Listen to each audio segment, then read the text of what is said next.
thank the honourable gentleman, and I look forward to getting out on the campaign trail and smashing the Conservatives at the ballot box and returning more Labour colleagues here. I'm particularly pleased about what he's just said around EU settled status here. We already allow Commonwealth citizens to vote in our elections, and I want to ask him if he will make sure that we try and ensure all EU citizens who are settled here get to vote as well.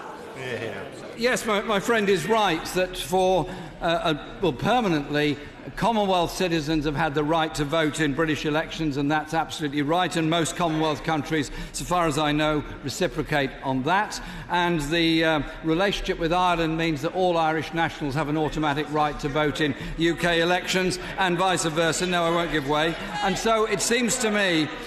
no, I won't. It seems to me... I've already reminded you that I wasn't going to give way, so I say it again, no. Order. The right honourable gentleman should resume his seat. He's been in the House since 2001, so he's familiar with the parliamentary etiquette, which stipulates quite clearly that when somebody who has the floor is not giving way, the right honourable gentleman accepts the verdict. He doesn't have a right to intervene, and he ought to have learned that by now. Jeremy Corbyn. Thank you, Mr. Speaker. And so we just make that point that we want any election to involve as many people as possible. It is meant to be a big exercise in democracy, and I hope the amendments... I've already reminded you I wasn't going to give way, so I say for the fourth time, no. That in that election, everyone should have the right to participate in it. It's their future and this country's future that is at stake.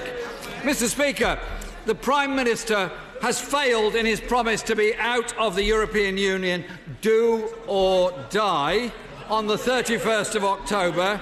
But it may be that date Parliament dissolves and therefore will mark the end of his tenure in office.